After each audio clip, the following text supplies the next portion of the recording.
Rasul pertama yang diutus kepada seluruh umat manusia pada waktu itu, atau kepada umat manusia ya, pada waktu itu, karena kita bisa bayangkan umat manusia belum banyak, tidak sebanyak sekarang ini. Sedangkan Nabi Adam alaihissalam adalah nabi pertama. Pernyataan bahwa Nuh alaihissalam adalah Rasul pertama itu disampaikan oleh Rasulullah Muhammad sallallahu alaihi wasallam di dalam salah satu hadis, yaitu pada saat umat manusia meminta syafaat kepada seluruh atau masing-masing dari para rasul ketika berada di padang mahsyar. Nabi Nuh alaihissalam diutus oleh Allah kepada umat manusia setelah terjadinya penyimpangan, pelanggaran terbesar atas hak Allah Subhanahu wa taala, yaitu kesyirikan. Kesyirikan itu terjadi setelah wafatnya Nabi Adam alaihissalam, jauh setelah wafatnya Nabi Adam, dan juga jauh sebelum datangnya Nabi Nuh. Di dalam surah Al-Baqarah Allah Subhanahu wa taala menyampaikan bahwa kanan nasu ummatan wahidatan. Dulu umat manusia itu adalah satu. Satu maksudnya menyembah Tuhan yang satu. Jadi Allah Subhanahu wa taala menurunkan Adam alaihissalam untuk hidup di muka bumi ini bersama sang istri Ibunda Hawa alaihissalam. Lalu setelah itu beranak pinak, ya, terjadi pernikahan meskipun sesama saudara pada waktu itu, karena itulah yang ada. Lalu berkembang biaklah umat manusia itu, beranak pinak. Dan masing-masing dari umat manusia sebagai keturunan dari umat manusia sebelumnya masih membawa fitrah. Fitrahnya yaitu menyembah Allah Subhanahu wa taala. Tidak ada yang lain. Maka firman Allah tadi di dalam surah Al-Baqarah, dulu manusia itu adalah umat yang satu, maksudnya adalah satu agama, satu Tuhan, tidak ada Tuhan lain yang disembah. Itu berlangsung lama itu, ya, karena jumlah manusia pada saat itu memang sedikit, ya. Tidak ada data yang kita ketahui berapa sih jumlah manusia pada saat itu. Tapi tidak sebanyak sekarang lah pastinya, ya. Dan saya juga tidak tahu, belum pernah membaca Nabiullah Adam alaihissalam itu hidup di benua mana dulu. Tidak ada, saya tidak tahu ada keterangan yang pasti dalam hal ini. Lalu setelah terjadi beberapa pergantian generasi, ada orang-orang yang hidup dan ahli ibadah, suka beribadah kepada Allah. Ada beberapa orang yang Allah sebut di dalam Al-Quran, ya, tepatnya di dalam surah Nuh. Ada 5 orang soleh yang terkenal pada saat itu sebagai ahli ibadah, yaitu namanya Waddun, Yaghuth, Ya'uq, Nasr, Suwa'. Waddun, Suwa'un, Yaghuthun, Ya'uqun, dan Nasr. Nah, ini 5 orang yang terkemuka pada zaman itu, terkenal sebagai orang-orang soleh, ahli ibadah, suka beribadah kepada Allah. Hingga ketika mereka meninggal dunia, Maka umat yang ditinggalkan atau orang-orang yang hidup bersama-sama dengan mereka ini itu berinisiatif. Inisiatifnya apa? Membuatkan patung. Jadi dirupa, dibuatkan replika, ya, dipahat atau mereka memahat rupa dari orang-orang soleh tersebut. Tujuannya kata mereka adalah agar menjadi semangat apabila atau motivasi apabila mereka lagi malas beribadah. Kalau mereka lagi malas ibadah, mereka melihat lagi wajah orang-orang soleh ini, patung-patung itu. Semangat lagi. Mereka teringat, oh dulu ajarannya kayak gini. Oh dulu mereka rajin ibadah. Pokoknya itu yang menjadi wasilah, perantara mereka. Itu tujuannya mereka membuat patung tersebut. Belum disembah, belum menjadi berhala. Satu generasi masih selamat, 2 generasi masih selamat, 3 generasi, 4 generasi, beberapa generasi mulai terjadi penyimpangan terhadap patung-patung itu. Syaitan sudah masuk, sudah bermain. Syaitan mengatakan, dulu orang-orang tua kalian yang memahat patung itu, yang membuat patung itu, menjadikan rupa tersebut, patung itu sebagai wasilah, sebagai perantara dengan Allah Subhanahu wa taala. Mereka berdoa kepada Allah tapi menyebut nama-nama patung itu. Jadi tidak langsung menyembah, tapi menjadikan sebagai wasilah, perantara antara dia dengan Allah. Masuk akal. Maksud si patung hanya dibuat agar dilihat-lihat saja, tidak ada gunanya. Maka mereka ikuti itu. Setiap mereka ibadah, mereka datang di depan patung itu, lalu minta kepada Allah supaya diterima amal ibadahnya dengan menyebut nama patung itu. Karena kata mereka, ini orang-orang soleh. Kalau orang soleh yang membawa doa kita kepada Allah, kemungkinan besarnya diterima. Itu syubhat yang ada di dalam pikiran mereka. Ya. Lalu berlalu 1 generasi, berlalu 2 generasi, masih begitu itu. Mulai terjadi penyimpangan. Sampai generasi keberapa itu mulailah terjadi kesyirikan. Syaitan datang kepada generasi yang keberapa lalu mengatakan, orang-orang tua kalian dulu membuat patung itu supaya mereka sembah. Datang ke sana mereka sembah-sembah patung itu. Kenapa? Karena ini orang soleh. Wajar mereka diperlakukan kayak gitu. Dan mereka ikut, generasi itu pun ikut. Nah, terjadilah kesyirikan yang pertama kali. Informasi ini disampaikan oleh sahabat Nabi Abdullah bin Abbas radhiyallahu anhuma. Informasi ini tentu tidak datang tanpa sanad. Maka tentu yang menyampaikan adalah Nabi sallallahu alaihi wasallam. Di dalam riwayat itu dikatakan jarak antara Nabi Adam dan Nabi Nuh alaihissalam itu kurang lebih 10 generasi atau 10 abad. Asyaratu qurun, 10 abad. Panjang, ya.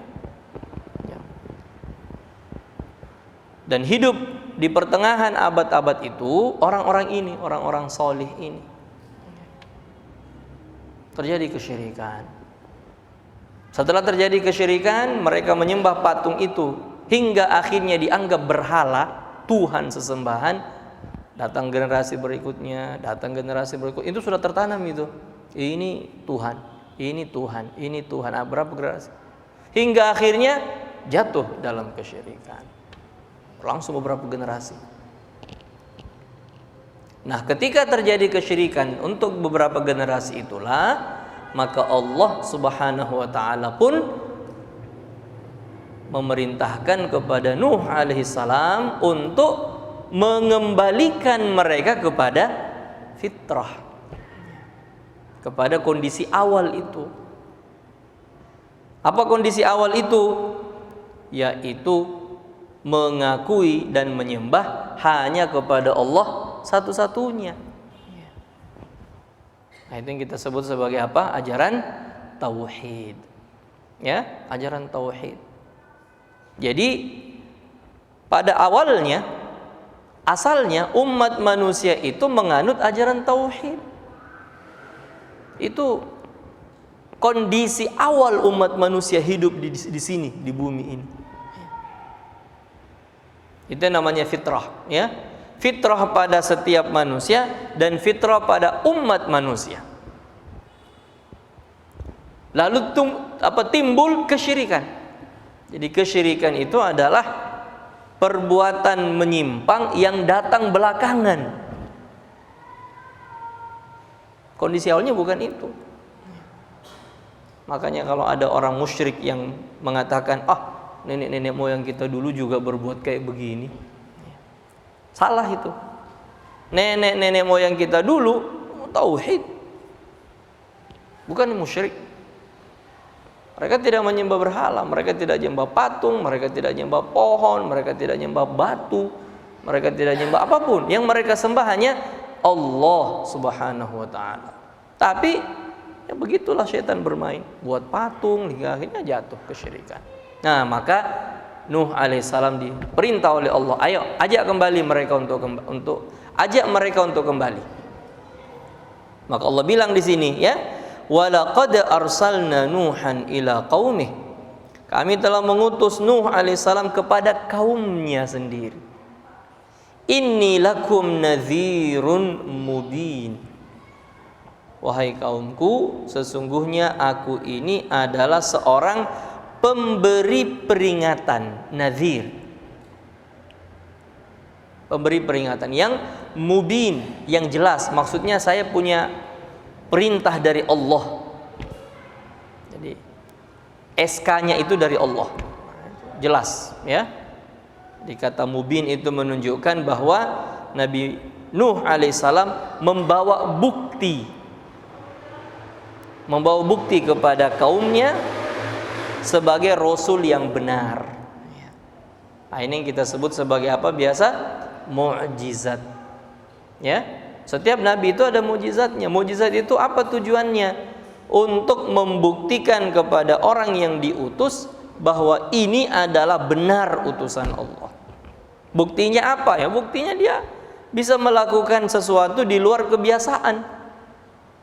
Ya. Mukjizat itu apa? Mukjizat itu adalah sesuatu yang ada di luar kebiasaan. Dalam bahasa Arab dikatakan apa? Syai'un khariqun lil 'adah. Yang di luar kebiasaan. Tadinya orang tidak mampu berjalan kaki di atas laut, tapi mukjizat bisa. Dengan mukjizat. Namun sesuatu yang di luar kebiasaan ini hanya dimiliki oleh nabi dan rasul. Jadi kalau yang memilikinya itu adalah nabi dan rasul disebut mukjizat. Kalau bukan nabi dan rasul, orang solih yang bisa atau yang memiliki keistimewaan itu disebut sebagai karomah. Itu perbedaannya, ya. Karomah itu kepada para wali, mukjizat itu kepada para nabi. Nah, berarti Nabi Nuh alaihissalam memperlihatkan tanda kenabian, kerasulan kepada kaumnya. Karena beliau katakan begitu di sini, inni lakum nadhirun mubin. Saya ini pemberi peringatan yang nyata, yang jelas. Maksudnya saya tidak bohong. Apa yang akan saya sampaikan yaitu alla ta'budu illallah. Janganlah menyembah kecuali hanya Allah. Langsung diajak kan? Diajak kembali. Jadi setelah mereka beberapa generasi itu menyimpang, ya, hingga akhirnya Allah mengutus kepada mereka seorang nabi. Ayo kembali. Maka kata para ulama kita, diutusnya para nabi dan para rasul itu menunjukkan sifat kasih sayang Allah kepada umat manusia. Ya Allah kasih dan sayang kepada kita umat manusia. Buktinya apa? Allah mengutus Rasul untuk mengingatkan kepada kita agar lurus. Ya, para nabi dan rasul itu adalah bentuk kasih sayang Allah kepada umat manusia. Seandainya Allah tidak sayang kepada manusia, dibiarkan saja seperti itu. Mau sesat-sesatlah, mau kafir-kafir saja. Toh Allah juga tidak punya kepentingan kok. Ya, Allah tidak punya kepentingan orang mau beriman, orang mau kafir. Itu urusan orang masing-masing. Allah Subhanahu wa taala, Allah Maha Kaya, tidak butuh kepada semua itu. Orang mau kafir terserah dia. Sudah diingatkan, ya. Tapi dia memilih kekufuran. Allah tidak rugi dengan orang kafir lebih banyak. Seperti juga Allah tidak untung karena orang beriman banyak. Enggak. Dalam ayat surah Fatir, Allah berfirman, "Ya ayyuhan nas antumul fuqara'u ilallah. Wallahu huwal ghaniyyul hamid." Wahai sekalian manusia, yang butuh dan bergantung kepada Allah itu kalian semua. Allah tidak butuh kepada kalian, tidak perlu kepada manusia. Kenapa? Wallahu huwal ghaniyyul hamid. Karena dia adalah zat yang sudah maha kaya lagi maha terpuji. Nah, saya sering ingatkan itu, ya. Sering mengingatkan kepada kita semua. Ibadah yang kita lakukan bukan untuk Allah, bukan Allah yang ambil hasilnya. Terus siapa? Ya kita sendiri. Kita sendiri yang akan menerima hasil ibadah tersebut. Maka jangan takaburlah ketika rajin ibadah. Jangan angkuh, ya Allah ini saya rajin ibadah. Maka jangan sanksi saya. Jangan kenakan sanksi. Saya sudah rajin ibadah, ya Allah. Atau ketika dapat ujian, protes kepada Allah. Ya Allah, kenapa sih saya diuji kayak begini? Kenapa saya dapat musibah kayak begini? Saya kan sudah rajin ibadah.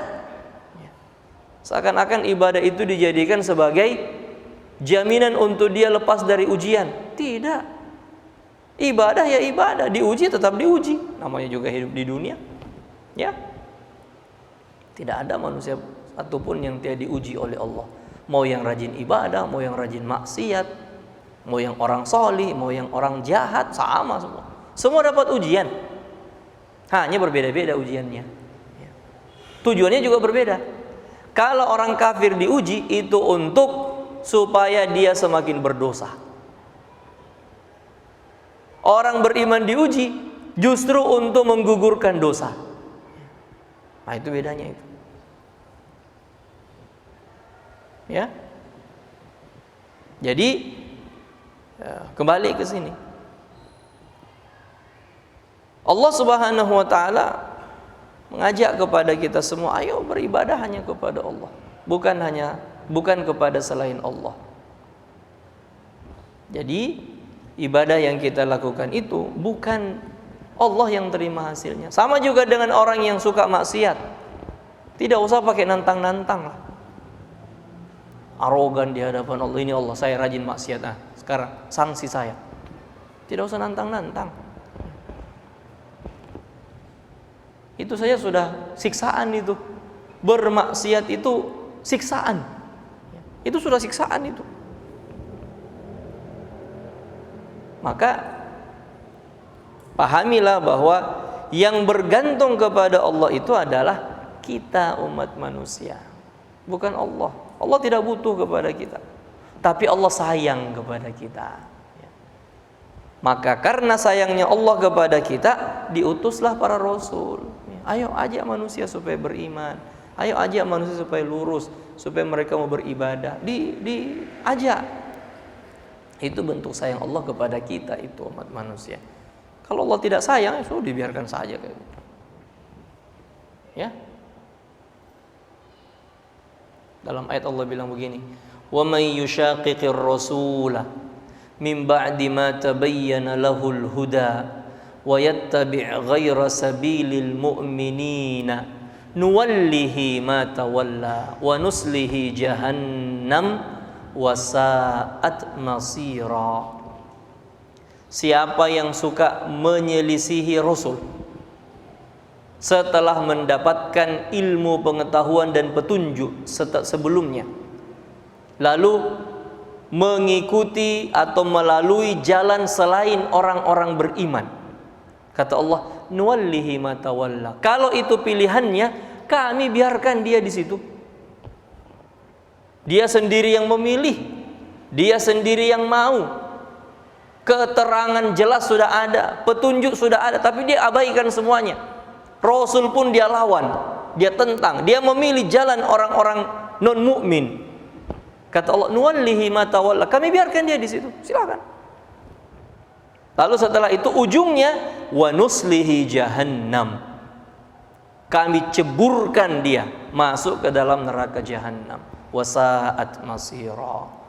Tempat kembali paling tidak enak itu neraka jahannam. Waliyadzubillah. Ya. Jadi Allah Subhanahu wa taala mengajak umat manusia untuk kembali kepadanya, itu bentuk kasih sayang Allah. Tetapi Allah Maha Mulia. Jadi Allah Subhanahu wa taala tidak butuh kepada ibadah kita, tidak merasa untung karena kita beribadah, juga tidak merasa rugi kalau kita berbuat dosa. Tapi Allah Maha Mulia. Maha Mulia. Apa maksudnya? Kalau kita beribadah, lipat ganda nilainya. Nilainya dilipat gandakan, subhanallah. Ya. Man hamma fil islami, siapa yang bertekad untuk berbuat kebaikan, thumma amila biha, man hamma bil hasanati thumma amila biha, kutibat lahu asyru hasanat. Siapa yang bertekad satu kebaikan, maka tercatat baginya satu pahala. Niat saja itu. Niat dan tekad berbuat baik. Kalau dilakukan, maka nilainya 10 kali lipat. Lipat gandanya 10 kali, minimal itu. Dan siapa yang bertekad untuk berbuat dosa, maka tidak dicatat. Sampai kata Nabi, dia melakukan perbuatan salah itu, barulah dicatat satu dosa dan kesalahan. Nah itu Allah Maha Mulia dengan itu. Jadi Allah membalas. Itulah salah satu makna nama Allah apa? Asy-Syakur, yang Maha berterima kasih. Ya, Maha berterima kasih. Asy-Syakur. Apa sih maksudnya Allah berterima kasih? Allah membalas kebaikan dengan berlipat ganda dan membalas kejahatan hanya dengan satu dosa. Coba kalau dosa kita juga dibalas banyak-banyak, la ilaha illallah. Sudah lebih banyak itu daripada kebaikan kita, ya. Nah, jadi jemaah sekalian yang berbahagia, diutusnya Rasul adalah bentuk kasih sayang Allah. Dan setiap Rasul, coba bayangkan, setiap Rasul risalahnya itu satu, tugasnya satu. Apa itu? Ini. Nanti kita akan lewati semua ini, ya. Nanti akan datang Nabi Ibrahim, Nabi Hud, Nabi Saleh, Nabi Ibrahim, Nabi Lut, Nabi Syuaib. Lihat saja nanti. Ini semua menyampaikan ini. Allah ta'budu illallah. Jangan sembah kecuali hanya Allah. Jangan beribadah kecuali hanya Allah. Mengajak untuk kembali kepada fitrahnya. Kenapa? Kata Nabi Nuh alaihissalam, inni akhafu alaikum azab yaumin alim. Saya takut nanti kalian akan kena azab pada hari kemudian yang sangat pedih. Sangat pedih, azabnya itu sangat pedih, tidak mampu untuk kalian tahan. Ya. Itu kalau syirik, ya, perbuatan syirik itu dosa yang paling besar. Tidak ada lagi dosa ya sebesar itu, lebih besar daripada syirik, tidak ada. Satu-satunya dosa yang tidak diampuni oleh Allah kalau orang mati dengan kesyirikan, hanya perbuatan syirik.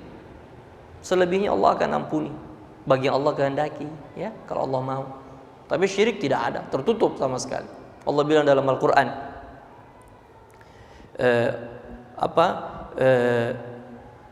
orang-orang yang berbuat syirik itu, ya, innahu man yusyrik billahi faqad harramallahu alaihil jannah Orang-orang yang berbuat syirik, Allah haramkan atasnya untuk masuk surga.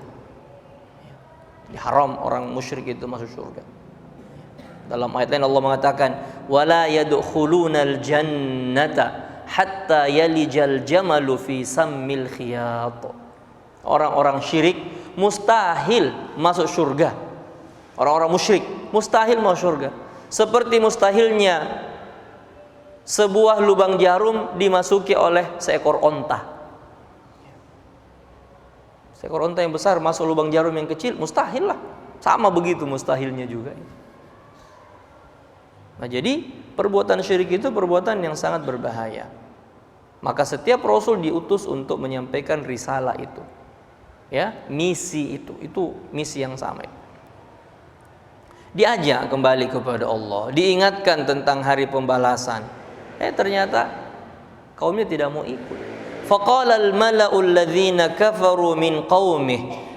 Berkatalah kaum bangsawan, orang-orang besar, orang-orang kafir dari kaumnya, dari kalangan kaumnya. Apa katanya? Ma naraka illa basyaran mithlana. Wahai Nuh, kami ini melihat Anda itu kan manusia biasa sama dengan kita. Apa sih kelebihan kamu dari kita? Wa ma naraka taba'aka illa alladzina hum aradhiluna badiyar ra'i. Dan kami lihat pengikut-pengikutmu itu orang-orang kere, orang-orang miskin, tidak punya otak. Ini pelecehan ini. Ini kalau hidup zaman sekarang sudah kena undang-undang ini. Ya. Ujaran kebencian. Ini pelecehan. Tapi mereka merasa hebat dengan itu. Yang ikut kamu orang kere semua. Bagaimana kamu mau ikut? Wa ma nara lakum alaina min fadl. Kami tidak lihat kalian itu punya kelebihan dari kami. Apa coba kelebihan kalian dari kami? Harta, kami lebih banyak. Kedudukan kami lebih tinggi. Jabatan kami lebih bagus. Jadi mereka anggap remeh. Dan itu sunnatullah atas orang-orang yang punya kelebihan. Hati-hati. Kalau tidak mampu mengatasi kelebihan yang Allah berikan, ujung-ujungnya jadi orang takabur, arogan. Ya. Harta, kalau banyak harta yang tidak mampu kendalikan, jadi orang arogan, jadi orang takabur. Jabatan juga begitu, mumpung menjabat, pokoknya semau-maunya. Orang di penjara mau-maunya dia. Orang ditahan mau-maunya dia. Hati-hati. Kalau tidak mau mengendalikan, mengatasi kelebihannya, bisa jadi orang arogan, orang takabur, orang zalim. Orang zalim. Ya, siapapun itu, siapapun. Ini zamannya Nabi Nuh sudah ada orang kayak begitu. Sudah ada orang zalim. Zaman Nabi Muhammad SAW juga ada orang-orang jahiliyah itu kan ya. Itu mereka datang sama Nabi Muhammad. Padahal Nabi Muhammad itu bangsawan, sama dengan mereka. Tapi mereka merasa lebih hebat karena lebih senior, ya, lebih tua, lebih dulu hidup. Ini juga begitu, mereka bilang, wa ma nara lakum alaina min fadl. Kalian tidak punya kelebihan atas kami. Apa kelebihannya coba? Kami lebih dari segala-galanya. Maka mereka bilang apa? Bal nadhunnukum kadzibin. Justru kami yakin kalian itu adalah pembohong. Pembohong. Mereka anggap bohong meskipun mereka yakin itu kebenaran. Tapi mereka dengan mulutnya karena itu arogan. Ya. Maka hati-hati. Jemaah sekalian, hati-hati.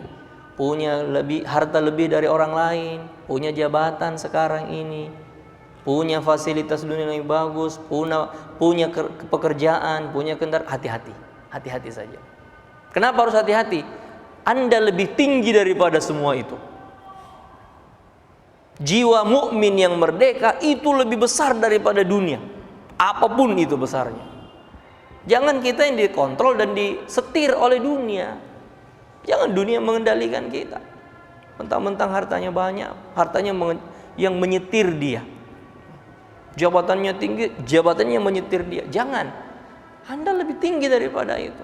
Apa maksudnya? Semua itu harusnya adalah di bawah ketika Anda merdeka hanya karena Allah Subhanahu wa taala. Kalau tidak mau mengendalikan, jadi orang arogan, orang takabur, orang zalim. Ya. Memakai semua itu untuk melawan ajaran Allah Subhanahu wa taala. Sunnatullah sudah banyak kayak begitu. Ya. Tidak ada itu orang-orang yang menentang para nabi, para rasul dulu dari kalangan orang miskin, tidak ada. Rata-rata penentang rasul itu orang-orang kaya semua, ya. Pejabat semua, penguasa semua, bahkan raja. Firaun, dia lecehkan betul Nabi Musa alaihissalam, itu sudah cerita tempo hari. Nabi Musa bilang, kalau kamu beriman, kamu akan dapat jaminan dari Allah. Apa jaminannya coba? Dia bilang surga. Apa itu surga? Rumah dalam kebun. Dalam kebun itu ada sungai-sungai yang mengalir, indah, jernih, airnya dingin, jernih, kebunnya rindang. Dia bilang apa? La ilah. Dia bilang apa? Dia bilang la ilaha illallah. Tidak mungkin beriman Firaun. Dia bilang, nunggu sampai hari kiamat. Sekarang saya punya semua yang kamu bilang itu. Hadhil anharu tajri min tahti. Ini yang kamu akan dapatkan di akhirat itu saya sekarang punya. Ini. Ngapain harus dapat seperti yang kamu mau? Ini satu Mesir punya saya, dia bilang. Kamu nanti di akhirat, kalau saya sekarang saya punya. Dianggap enteng begitu. Mana Tuhanmu? Allah, Nabi Musa bilang, Tuhan saya di langit. Di langit, berkuasa di langit. Maka Firaun bilang kepada Haman, perdana menterinya, Haman, bangunkan saya tangga naik ke langit. Saya mau ketemu Tuhannya Musa itu. Dan saya yakin dia bohong. Ada orang lebih takabur dari kayak begitu. Itu orang tertakabur sepanjang sejarah. Firaun. Ujung-ujungnya tenggelam, mati tenggelam. Tidak ada apa-apanya. Itu ujung-ujungnya itu. Ya, jadi ya berhati-hati saja. Yang punya kelebihan, lebih pandai, ya, lebih kaya, lebih tinggi karena jabatannya sekarang, hati-hati, ya. Kendalikan semua itu. Jangan jadi orang takabur, tawadhu di hadapan kebenaran. Diejek kayak begitu, Nabi Nuh bilang apa? Qala ya qaum, wahai kaumku, ara'aitum in kuntu ala bayyinatin mir rabbi. Kira-kira bagaimana kalau saya memang mendapatkan keterangan jelas dari Allah? Wa atani rahmatan min indih. Dan Allah memberikan karunia kepadaku berupa wahyu. Fa ummiyat alaikum, yang tidak diberikan kepada kalian. Anulzimukumuha wa antum laha karihun. Apakah saya bisa paksakan itu kepada kalian padahal kalian tidak suka? Maksudnya saya tidak perlu memaksa, kan?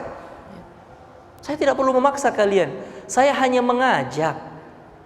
Jadi para rasul, para nabi, para dai, para ulama itu kerjanya apa? Mengajak, bukan memaksa. Sampaikan kebenaran, perlihatkan ini dalilnya, ini dasarnya, ini kebenaran. Habis itu serahkan kepada Allah. Mudah-mudahan diberi hidayah.